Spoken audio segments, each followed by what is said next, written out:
데살로니가 전서 1장에서 5장까지의 말씀입니다.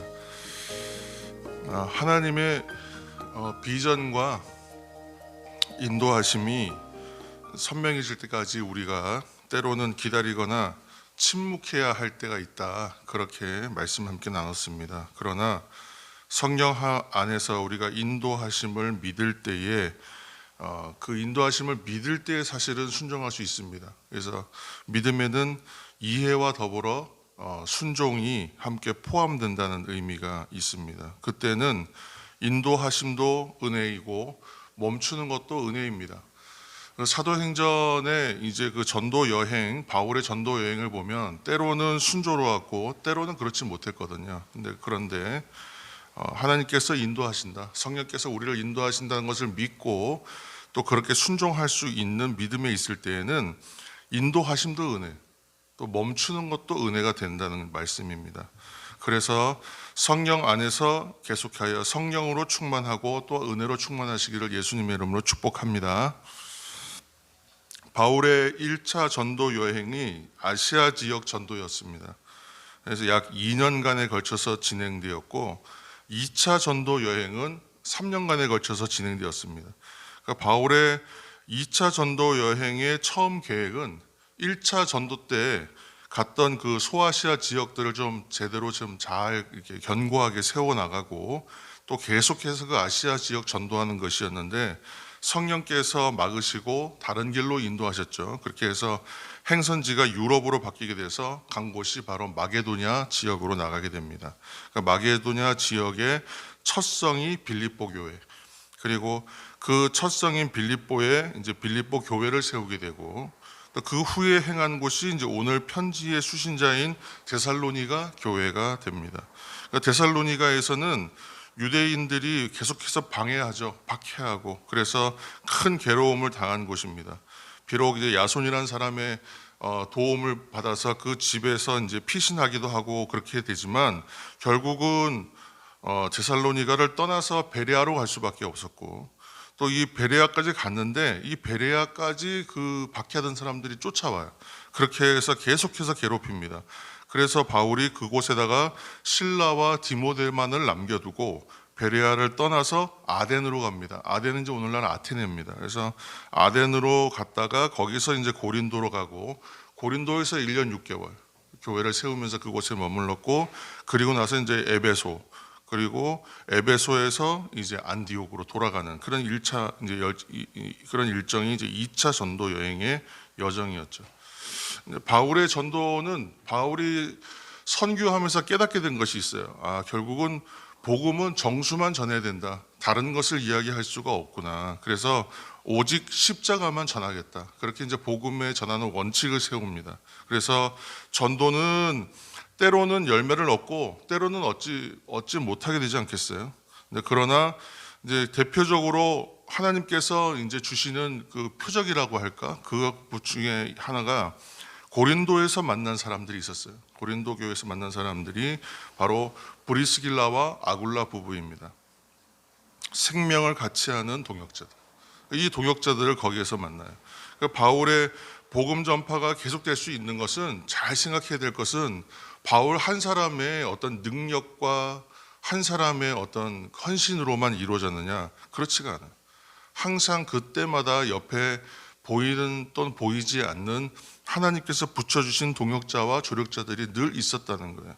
그래서 그 사람들을 통해서 바울의 복음 전파는 계속될 수가 있었던 겁니다. 그리고 앞서서 이제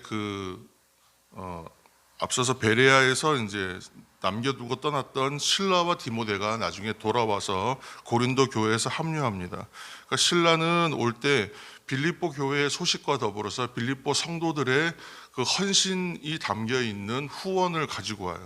그래서 상당히 아마 그 당시 빌립보 교회가 후원을 잘했다 그러더라고요. 그래서 빌립보 교회의 든든한 후원을 가지고 돌아오고, 그렇게 해서 그리고 이제 디모데가 이제 올 때 데살로니가 교회 소식을 가지고 와서 전해줍니다.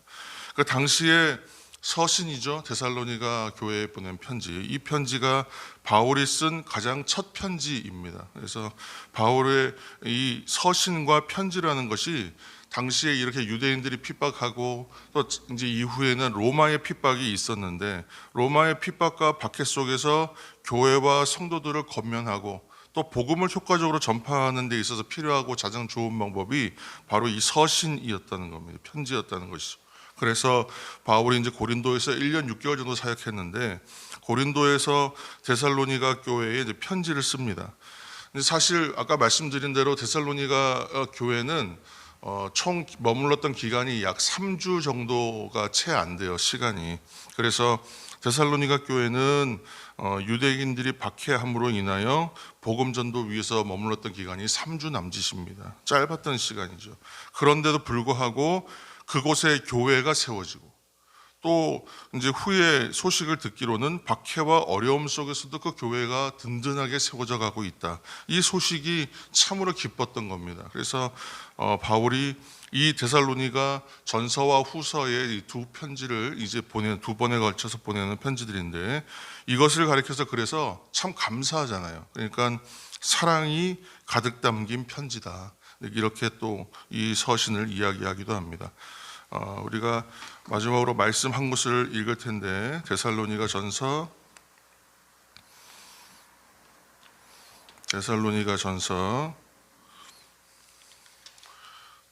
1장 9절에서 10절 말씀 한번 읽겠습니다.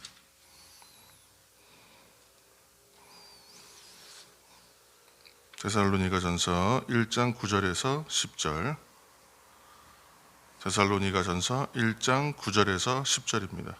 그들이 우리에 대하여 스스로 말하기를 우리가 어떻게 너희 가운데 들어갔는지와 너희가 어떻게 우상을 버리고 하나님께로 돌아와서 살아계시고 참되신 하나님을 섬기는지와 또 죽은 자들 가운데서 다시 살리신 그의 아들이 하늘로부터 강림하실 것을 너희가 어떻게 기다리는지를 말하니 이는 장래에 노하심에서 우리를 건지시는 예수시니라.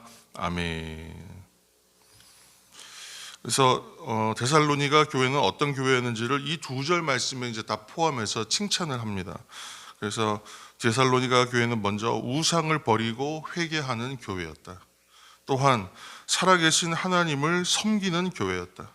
그리고 무엇보다 예수 그리스도께서 다시 오시는 것, 곧 재림하시는 주님을 소망하며 생활하는 교회였다. 종말론적 삶을 사는 교회였다. 그렇게 칭찬받았죠. 그래서 교회와 성도들은 바른 신앙으로 이제 칭찬과 인정을 받는 것입니다.